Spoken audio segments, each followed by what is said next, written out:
Meeting will be called to order. Thank you for your patience this evening. Dr. Means, will you help us with the roll call? Yes, sir. Mr. Davis? Here. Mr. Worthy? Here. Ms. Williams? Here. Ms. Davis? Here. Mr. Bybee? Here. Dr. Knott? Here. Ms. Thornton? Here. Mr. Roll call, sir. Thank you, Dr. Means. You can stand and join us with a silent meditation and then the pledge of allegiance.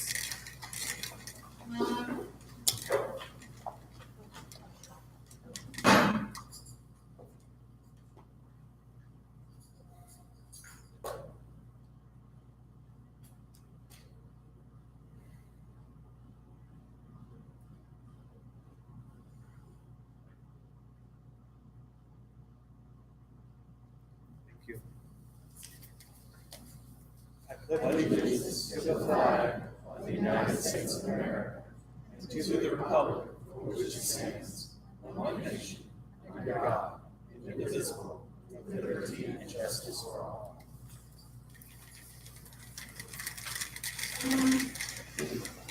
Thank you very much. We will start our meeting with a few recognition of achievements and awards.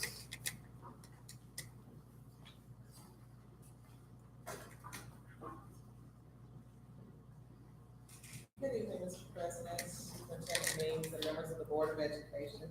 Tonight, I have the privilege of recognizing 3 outstanding individuals who are members of our Clark County School District community. Honorees, as I call your name and describe your recognition, please come up, receive your certificate, and shake the hands of the board members.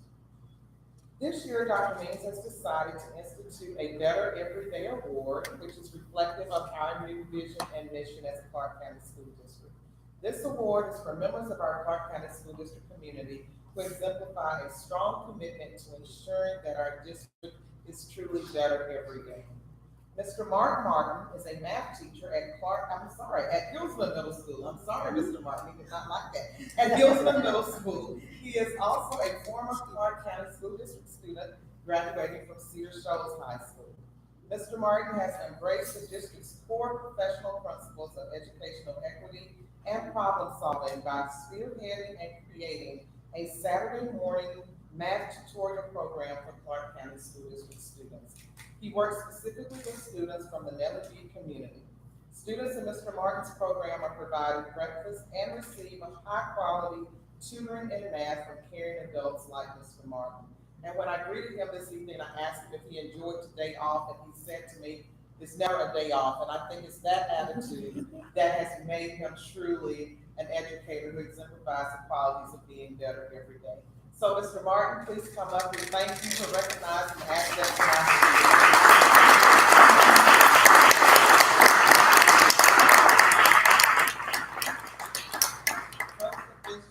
every day.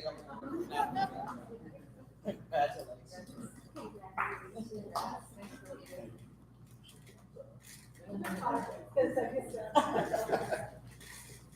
Mr. Martin has used his special talents to help guide our young students to greatness.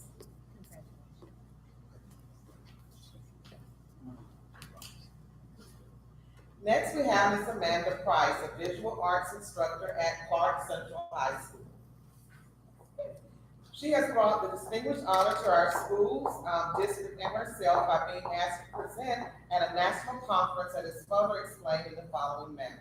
National Arts Education Association received over 1,700 presentation proposals this year. Selection relied upon scoring criteria for the blind peer review and selection process. The peer review process ensures that each proposed presentation receives 3 separate blind reviews and employ careful thought and written consideration in terms of the statement of purpose and outcomes, organization of content, relevance of topic, and then the impact on practice. This year, 763 sessions were accepted, 35% of those who applied, which makes it highly competitive. We are very proud of Ms. Price for being chosen to present at this conference. Congratulations.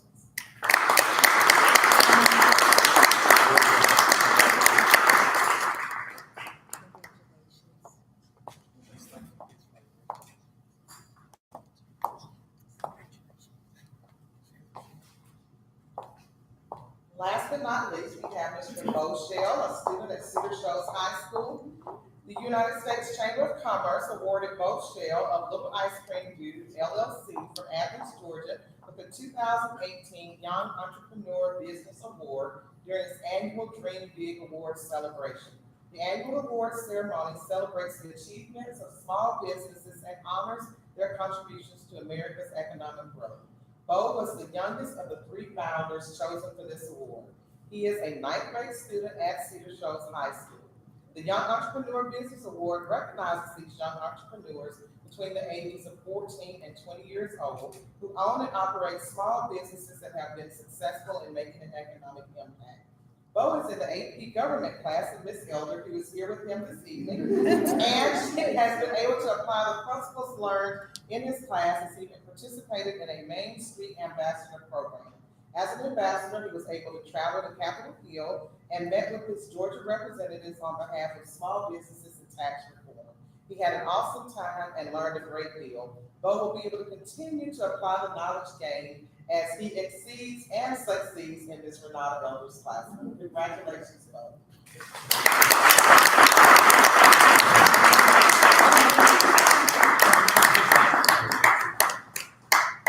This concludes our recognitions for this evening. Thank you all.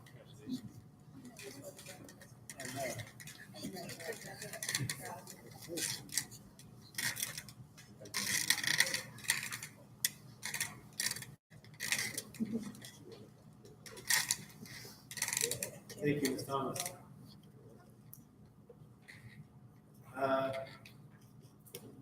The next item for us to do is to amend or adopt our agenda. Is there a motion? I move that, you hear me? I move that, we adopt the agenda, Mr. President. Moved by Mr. Worthy, thank you. Second by Ms. Davis. Any questions or comments? Yes, Ms. Williams. Just for clarity, it says a possible executive session. Is there one or is there not? There's not one. Thank you for that clarification. Any other questions on the agenda? All in favor of adopting the agenda? Thank you. Any opposed? Thank you. And tonight, typically in our agenda, we hear from the public at this point, but nobody has signed up to comment today, so we will move on to the next agenda item. Is that correct? In terms of just recognition of visitors, Ms. Okay. Williams may have someone to recognize. Yes, please, Ms. Williams. Thank you, Mr. President. I was waiting a little bit later, but so glad to do this. We'd like to recognize David Matheny, who is with us tonight. David has served on the, and still is serving, I think he might have been one of the original members of the board of the Athens Clark Community Academy. So we are just so pleased. They have decided to have one of their board members meet with us every month, both the work session and the voting session. So we appreciate again the additional commitment that your board is making. And thank you for being with us tonight, Mr. Matheny. Thank you. Yes, thank you very much for being here and all your work. Next on our agenda, we have a number of information items that are included in the packet and posted on board docs for the public who are interested. Those include early Head Start Policy Council meeting minutes and reports, a SPLOST report, Athens Community Career Academy report, and the Parent Advisory Board report. Again, those are for your information and part of on board docs. May I ask a question relative to the Parent Advisory Board? Do we have a designee for this month or not? I'm not aware of who's attending with anyone this month. Isn't it next Monday? Yes, ma'am. The Parent Advisory Board has made a request that they would have a board-on-board meeting with the entire Board of Education, and in lieu of having individual board reps go to their monthly meetings, they would prefer to have at least one, if not two, board-on-board meetings this year. So there's no need for you to identify a board member to attend individual monthly meetings. They'll have again, we have to look at the schedule and make sure that we can schedule at least one, if not two, meetings a year with their board and this entire board of education. And that would take place in a work session? It will be it will be part of the work session. Yes. To further clarify that, does that mean this will not show up in our agenda? I think that's Unless we're probably getting right. something like a copy of their minutes or some kind of. I can request that you receive their minutes nonetheless. I think that would be very Sure. beneficial for the board to know the issues they're Absolutely. discussing in the board meetings. That's a great So suggestion. that would be part of it. That would be the only thing. We'll continue to bring you the minutes. Okay, thank you. Great suggestion. Thank you, Mr. Williams. We have a number of committee reports of the board. First is Finance Committee. No, So what did you have? Ms. Ham will be making the financial report later. No, I don't have anything. Okay, thank you. Government Relations Committee. Just want to announce that we're meeting next week on Tuesday at 4:30. And we're going to be honing in on our agenda, our legislative agenda for next year, as well as mobilization of the community if there's a particular issue that we think that the legislature would benefit through lobbying. So that's 4:30 on Tuesday. Thank you. And the Policy Committee, Ms. Ellis is gone. Is there any other report from the Policy Committee? Other than, I know several of the policies that we've been discussing that are important to lots of people on here, but we discussed at the Policy Committee meeting on Monday at 4 o'clock. Is that right? 4 o'clock. Board members should have received an email this afternoon. We're, just like we are with board meetings, moving to board docs for our policy committee meetings. So Excellent. we'll all learn together and navigate through the electronic platform. There's a way. We sent you instructions. If you prefer to print the packet, you may do that straight from board docs. Great. Any questions for the Policy Committee? Thank you. And is there a report from Property Committee? I'm guessing that's a, no. There's no report, but there has been a property committee meeting scheduled with Vice Chair Ellis for October 22nd, 4:30 start time. Thank you. And just for clarity and transparency, the purpose of the meeting is to discuss the potential pursuit of the property for the Career Academy. And their continued expansion of their programming through the Career Academy. Thank you. Dr. Means, what time did you say? It's not on our calendar yet. 4:30. 4:30. And then, as many of you know, the Board of Education sits on several boards and other committees out in the community, and we'll hear some reports from our work in those committees as well. And first is the Athens Area Community Foundation. I'm sorry. On October the 24th, from 4:30 to 5:30, there will be a reception here for 5 students, 8th graders, who will be receiving the REACH scholarship, and it was Governor Deal's initiative. This scholarship, if these students graduate, they will receive $10,000 at the time of graduation. In parentheses, it's $2,500 a year, and they can use in any Georgia university system. This year, the scholarship,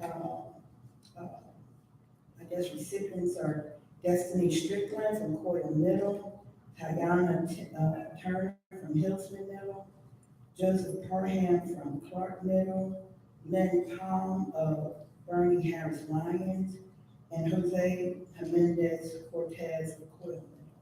I'm sure as we get more information that we will be inviting these students to come and shake our hand and encourage them to finish school and get that $10,000.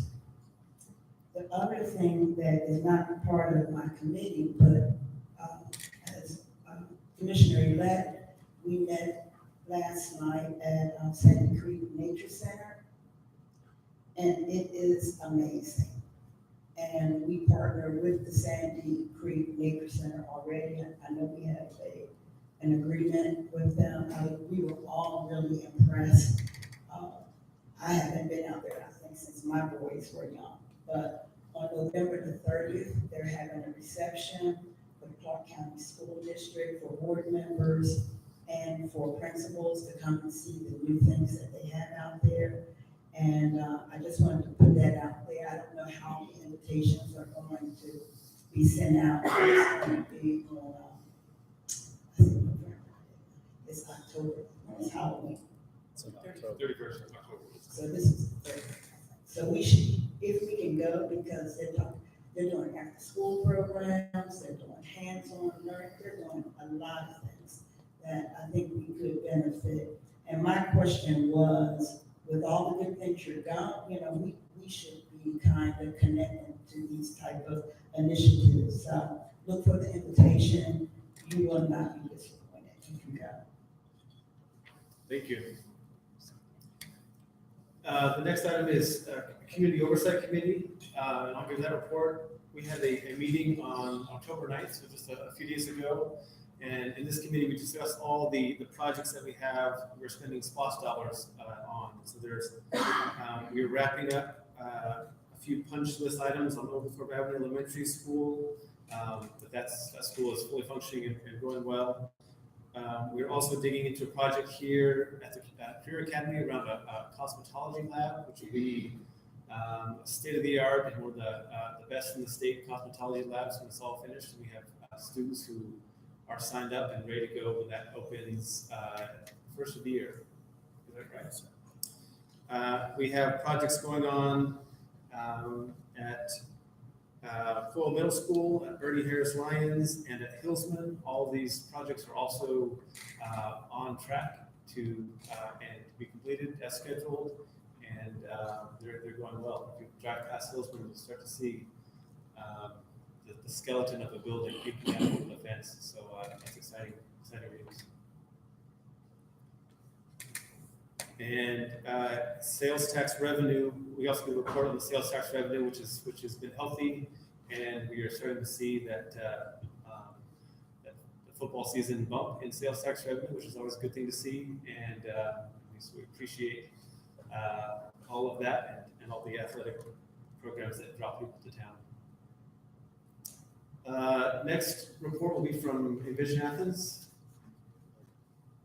Thank you. And so Envision Athens is up, alive, and very active. There are 14 subgroups that are still working to implement the priority strategies for those particular areas, including education, land development is a big one, and just trying to remember quickly. Of course, education, that's the one we're most heavily involved in. But if you simply go to envisionathens.com, the schedule is there for all of those meetings. They are open to the public. And it is where all of the stakeholders, people that are actually responsible for implementing the initiatives, have those meetings, they have those conversations. I've been able to participate in several from different committees, and the commitment from our community to making sure that these initiatives occur is just unreal. So I really appreciate our school system for making time to participate in the education part, especially the Career Academy and their leadership role there and driving this huge need around preparing our kids for workforce as well as college and career readiness. The other thing I'd like to mention is that the committee itself has an evaluation process, so we are evaluating how we're implementing the strategies that the community has defined for us. And I think there will be opportunities for community input on that. That too will be on the website. More importantly, in terms of being very transparent, there's a huge spreadsheet that our executive, well, I think she's like our project implementer, project planner, Erin Barger keeps, and every single initiative is updated on that spreadsheet. And so that will be pushed forward for public consumption, probably on a quarterly basis, so that you can actually see all of the details behind the work that's happening for this initiative. pretty much it. Thank you. Thank you, Ms. Davis. And then Foundation for Excellence in Public Education. Thank you. I'll just say the Foundation for Excellence Public Education had its awards event Monday night at the Georgian, and thanks to the people that were there, I believe Jared, Linda, Carol, and myself, as well as Dr. Means and members of the administration.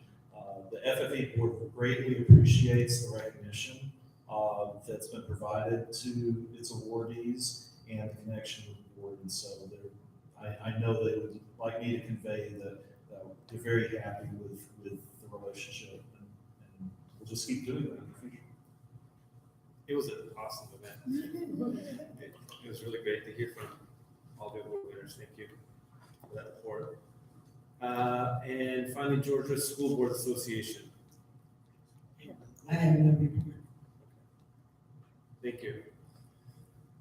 Then moving on in our agenda, to item H, minutes of previous meetings. We received the minutes from a work session, September 6, 2018. Is there a motion to approve those minutes? So moved. Thank you, Ms. Second. Williams, and second by Mr. Worthy. Thank you. Any questions around those? All in favor? Thank you. We received minutes from a regular meeting, September 13th, 2018. I move that we accept these minutes. Thank you, Mr. Worthy. Is there a second on those? Ms. Davis, thank you very much. Any questions? All in favor? Thank you. Any opposed? Thank you. The next item on our agenda is financial report from Mr. Hamel. Good evening, board members, staff, and audience. We're going to talk about the July and August 2018 financial statements. Is that microphone on?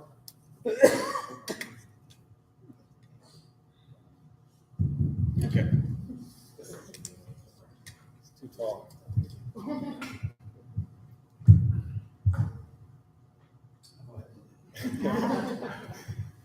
The first financial statements for July, you can see we have a strong cash balance of $29.6 million. The fund balance, just go down.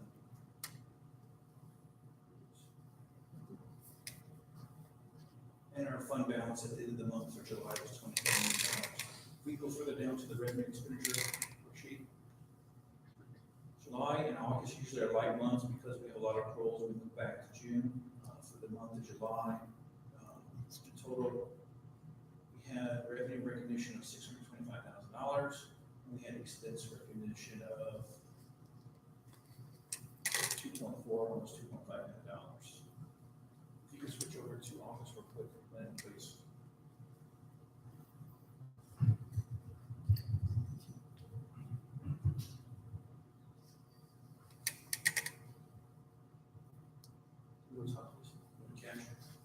At the end of August, we had a cash balance of $23.4 million, and fund balance of $23.2 million, which are all strong. We will show more detail on the cash flow. If you look to expense and revenue quick, for the month of August, we brought in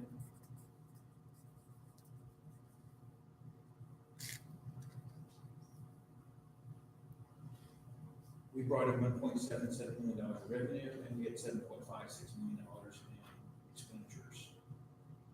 Let's switch to the cash flow, please.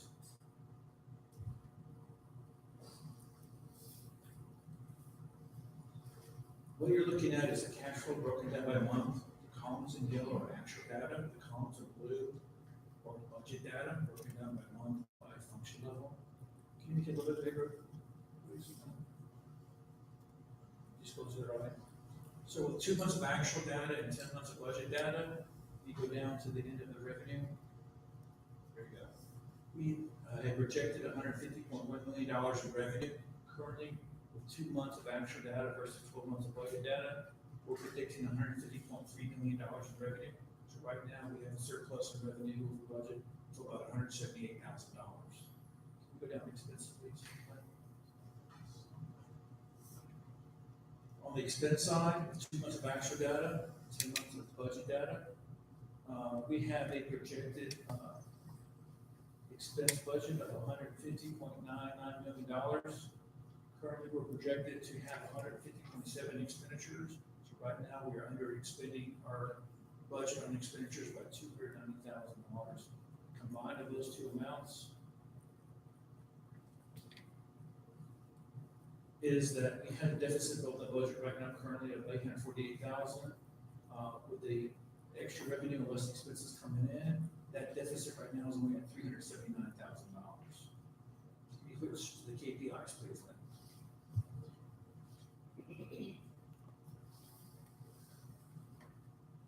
So with that being said, if you take the July and August data and plot it on this map, what we're looking at is the red line is 2019 data, the black line to you is the 2018 data. So we're trying to compare where we are from last year. As you can see, the fund balance is following the model from 2018, and right now we're closer to where 2018 money was in the cash position. I do believe that's going to change over the life of the year. If we go down to income collection percentage and expense percentage collection, as you can see, the blue lines there are the amounts year to date of income collected and also expenses paid, and the red lines represent the current year. We are a little bit on par below where we were last year collections, but we're also a little bit ahead on the expenses paid. One reason we're ahead on expenses paid is the budget is a lot larger than it was last year. So that's why we're a little bit ahead there. If you can go down to the next slide, please, Lynn. You can make that a little bit bigger, please. There you go. This pie chart represents the income for the month of August at $1.1 million. As you can see, the biggest part of the pie, $829,000, that is money coming from QED, that is state funds. Take a look at the expense side, please. So in the month of August, we had a little bit over $5 million in expenditures.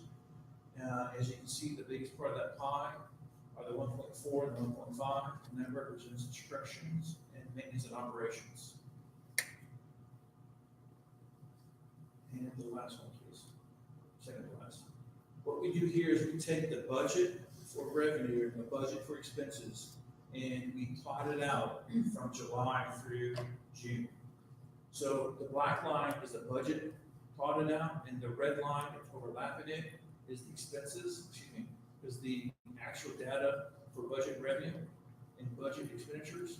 If we were either behind or below, you would see that line diverge above and below it. Right now, we're currently budgeted for both of those categories, revenue and expenditures. And the last line is the deficit. The actual budget, as it was approved back in June of 2018, was a zero balance budget with no deficit. We had some items that we carried over from last year to this year, which created a deficit. And at the end of July, we had about a $100,000 deficit, and currently we have a deficit of just below $400,000. And that's based on the change in the budget from June of last year to the end of August. And that is the financial statements for the month of July and August. Mr. President. Thank you, Mr. Hamill. Any questions from the board for Mr. Hamill?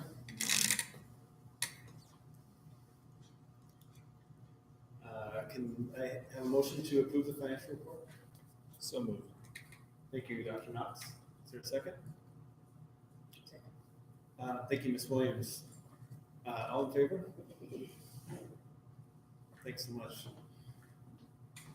Mr. Hamill has a tough job. Not only is this a complicated organization with a complicated set of numbers, but she has to keep straight for us, and he does a fantastic job. But he also has to help us understand them, and he does a great job on both sides, and we appreciate all his work on that. The next item on our agenda is around policy. We have a number of policies, regulations, exhibits to be posted for public review for 4 weeks. And these include policy GAE, policy GBI. Sorry, let me read the full name. This is policy GAE, complaints and grievances. Policy GBI, personal evaluation. Regulation GBIR1, professional personal evaluation. Policy GBRIG, Federal Family and Medical Leave Act. Exhibit GBRIGE1, Employee Serious Health Condition. Exhibit GBRIGE2, Family Member Serious Health Condition. Policy GBRJ, arrangement for substitutes. Policy GCN, classified personnel separation. And policy GBU, professional personal ethics. It's suggested that we post all of these for public review. For any of you that were part of our work session as well, we had two other policies that are not going to be posted for public review, are going to be discussed more in policy meeting on Monday. But we have our list for posting for public review, and then get the input from public on these policies for the next 4 weeks. Is if we approve this.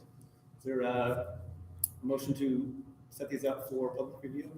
Yeah, Mr. President, I move that we post these policies for public review for 4 weeks. Thank you, Mr. Worthy. Second by Ms. Davis. Thank you very much. Any questions around posting these for 4 weeks? All in favor? Thank you. And we also have a number of policies to adopt. These are policies JBCC, student assignment revised, policy JBCCA, student assignment, exhibit JBCCAE1, student assignment, regulation JBCCA, student assignment, policy JCDAB, student alcohol use, policy BBC, board committees, and policy BH, board code of ethics. These are policies that have been out for 4 weeks, and did we receive? So we actually only received one public comment, and it came late this afternoon, which is why you didn't receive it electronically. May I read it? Please. Thank you for the edits to this policy, and this is a comment on JBCC and JBCCA, especially in JBCC Children of Employees Section C, which is very clearly stated and in support of employees and their children. I appreciate the time and effort spent clarifying this policy, and am immensely grateful that as an employee, my children's school experiences are valued and respected. That's a nice public comment to receive. These are nice public comments to receive. Thank you. That's great. Thank you, Dr. Myers. Is there a motion to adopt these policies? Ms. Davis, thank you very much. Is there a second? Second by Mr. Worthy. Any questions or comments around these policies? All in favor? Thank you. Any opposed? Great, thank you very much. And thank you, Dr. Myers and the policy committee for all your hard work on this. I know it's not an easy task. We appreciate all that you put into these.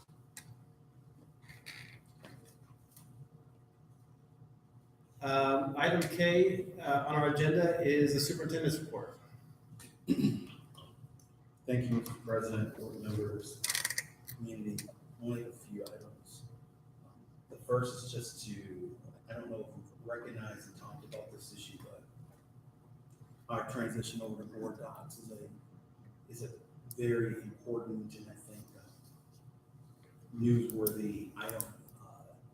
When I arrived a little over a year ago, there was, as I had meetings regarding our district and transitioning into the organization, there were questions around transparency and what was available to the public and what was not available to the public. I hope that board members and the community recognize that through board docs, every piece of data that the board has is also accessible to the public. And it's just our ongoing effort to address the transparency issue. I want to take this opportunity to thank Dr. Zanona Thomas and Mary Wickwire for their efforts and also broadcasting our meetings. And that's a transition from when I initially arrived. The broadcast is now online. So that's really exciting. And according to Ms. Wickwire, it is, we do have viewers that can jump online and watch. We're going to continue to try to build up board docs in a way where you can, there's features in board docs that will allow the public to monitor votes from the board electronically as they come in. So as you look on the back screen here, there will be a way to even report out in real time the votes from the board meeting, which I've learned in the past, people really do appreciate. So I just wanted to recognize the work of Ms. Angela Tillman and Dee Vodka for transitioning and moving over a lot of documents from our old system to this very new, transparent, and digital platform. The second item that I have, I know that this is of great interest, so I just want to kind of give a preview to it now. At our November board meeting, staff, I plan to present academic calendars for the 2019-2020 school year and the 2020-2021 school year. I think last school year, with it being my first year, we didn't bring those calendars to the board until later in the school year. In our attempt to be friendly to our families, we want to get this information out to people as soon as possible for their planning purposes. It's convenient to know that our partners at the University of Georgia already have their calendars planned out for a few years out, so the alignment of dates are helpful. The most challenging so far has been trying to identify when the Georgia-Florida football game is. I've been told that's something that we have to pay attention to. But in all seriousness, it's been a very good process. We have teachers from our teacher advisory board who provide input on these calendars, just for the public's sake. During our first meeting, there was a lot of discussion regarding a fall break, and how does the fall break fit into our overall calendar. And we examined what other school systems are doing around us. The thing that we discussed, and we all have to keep in mind, is that those school systems are starting much earlier than we do, with the goal of being able to leverage those days during an October fall break and a February break. And so we have to try to balance if we want our students and staff to come back earlier, which ties back into a little bit into Mr. Davis's government relations report.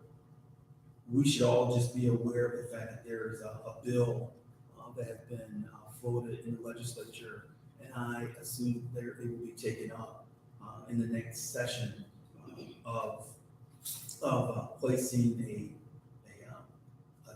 date on when you can start school.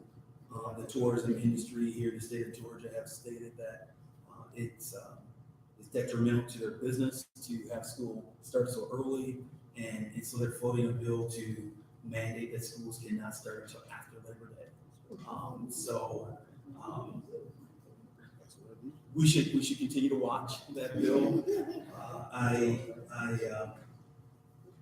I'll just, not to get into detail, I just want to share with the community we're working on these calendars. We'll have them ready for board action in November, but I will conclude this portion by saying I come from a state that implemented a similar law, and I think Mr. Davis and Dr. Knox and Ms. Thornton, who are all part of that government relations committee, would ask you to continue to watch their work.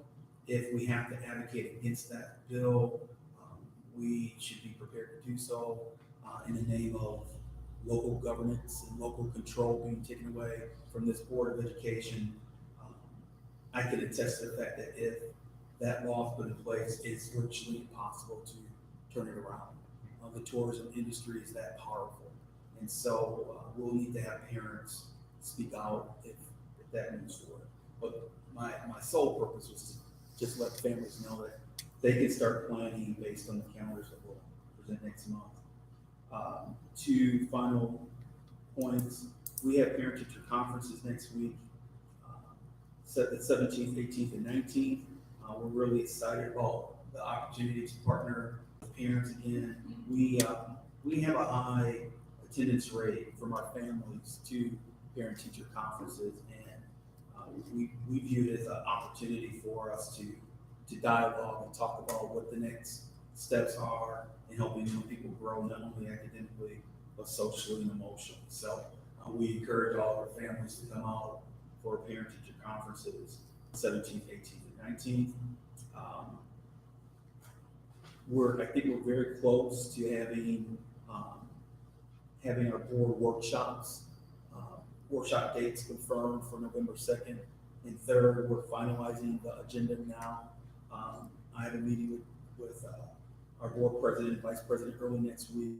Once we are able to meet, we'll get that agenda out to not only the board but the public. The primary focus of that board workshop, and I'm calling it a workshop because if we call it a board retreat, sometimes people in the community will say, so where are you going for a retreat? We're not going anywhere. We're going to be right here in this building. So there's no public funds going towards a retreat.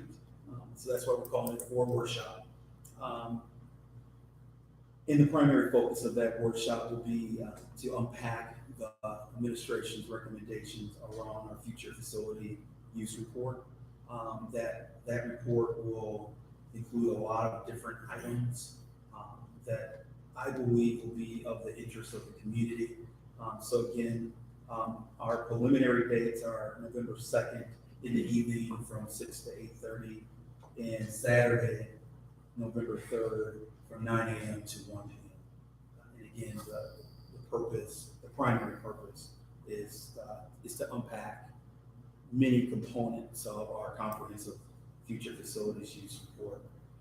The final thing I'll share with you, and you heard it from Dr. Zanona Thomas earlier, this district has a history of having an award given to people. I believe in the past it was called the 4-Star Award that you gave out. We're reinstituting something similar to that award in the Better Everyday Award. You saw our first awardee this evening in Mr. Martin. Our language of being better every day is just not a tagline. It's something that we truly believe in, that we want to take a look at the assets that every child brings to our school system, not the deficits that they have to try to get over and get past. Every child, regardless of their zip code, has some level of challenge.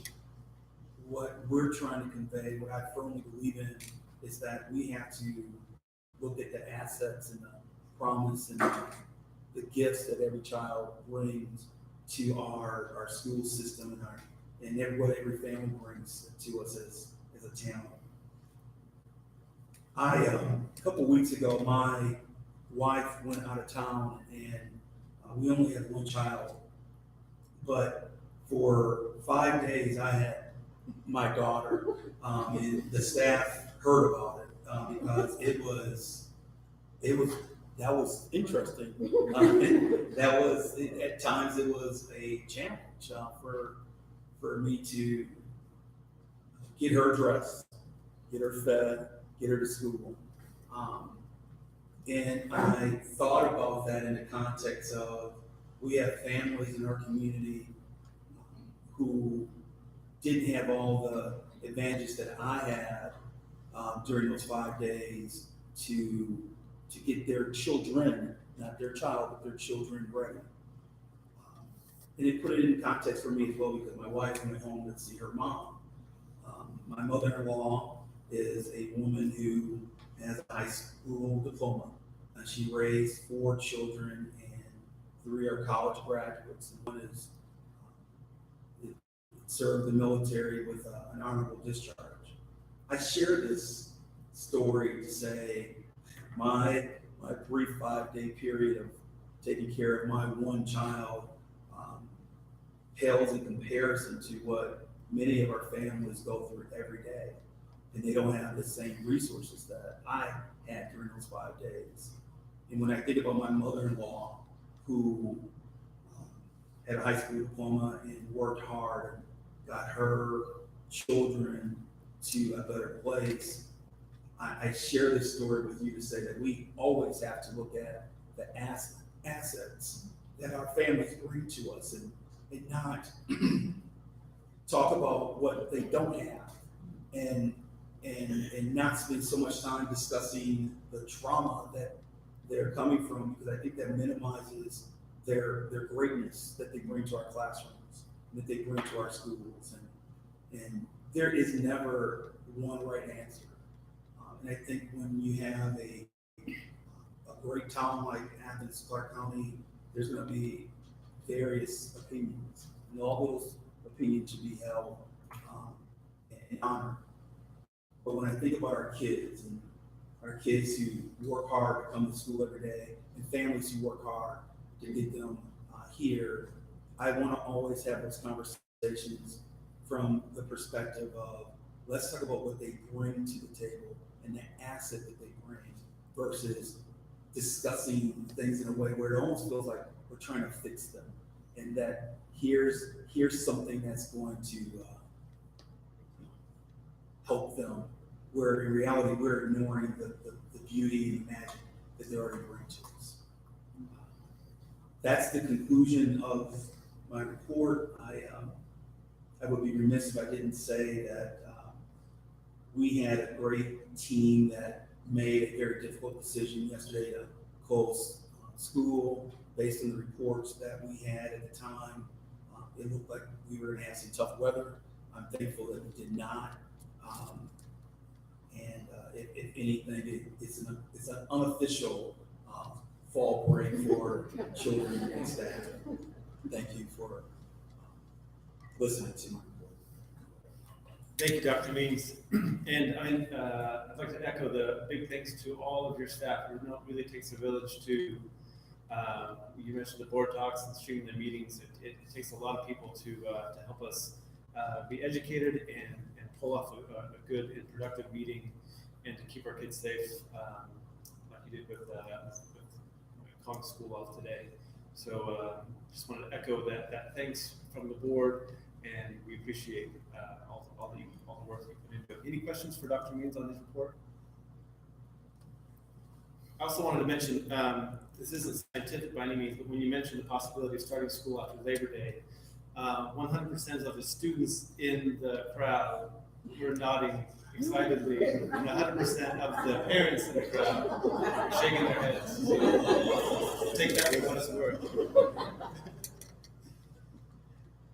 The next item on our agenda is item L, the consent agenda. And we have field trips with approval of CTAE annual plan for middle high school programs. We have a request to submit RFP for 21st century grant. We have to approve 21st century grant for elementary students, approve the 21st century grant for middle school students, approve the 21st century grant for high school students, approve a firewall purchase, approve the local board governance training plan for FY19, approve LED site lighting installation for BHL and Coral Middle Schools. On all these items are part of our consent agenda. We have a motion to approve the consent agenda. Mr. President, I move that we approve the consent agenda. Thank you, Mr. Worthy. Do you have a second? Mr. Davis, thank you so much. All in favor? Any opposed? Thank you. Mr. Bobby, Mr. President, Ms. Gordon made a request at our work session last week about our compliance improvement plan, and so Ms. Gordon, we make sure that everyone received that. I see that. My glasses on, but I can see it. So I just wanted to make sure that everyone recognized that. And I really wanted to tell y'all how much I appreciate this quick turnaround. I know when requests come from the board, right then it might be like a deer in headlights, but I do appreciate when we do make a request that's responded to. And as I get it, but I hope that we're using this as we move forward. Thank you. And then we have item N, which is the approval of personnel recommendations. We've received a number of personnel recommendations. Dr. Mead, would you like to add anything to? No, sir. New staff. Excellent. It should be part of the board docs packet.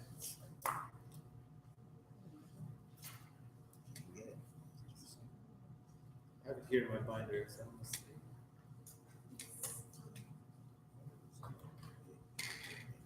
Yeah, October 28th, this one here. And you have to scroll back up to the very top. And then you'll see it also. Okay, select the item. If you select the board doc item and then scroll to the top, back up to the top, you'll see it. It's under the executive content.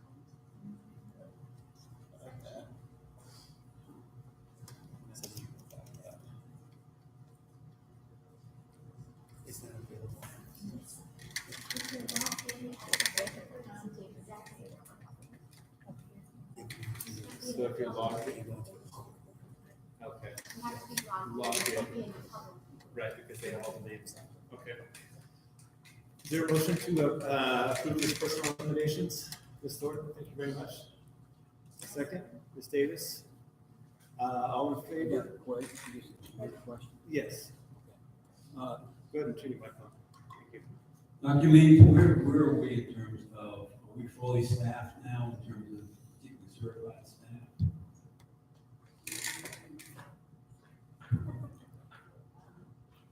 Probably have about 10 positions that are not. We have had some resignations since the school year started. And those resignations have been for various reasons. And that's why you feel like you're always trying to get to a fully staffed position. It's an estimate of about 10 positions are vacant right now. And we have a motion and a second to approve these personal recommendations. All in favor? Thank you. It's unanimous. And then the final item on our agenda is to adjourn. Is there a motion by Ms. Davis? Second by Mr. Worthy. All in favor? Thank you. Thank you very much for being here.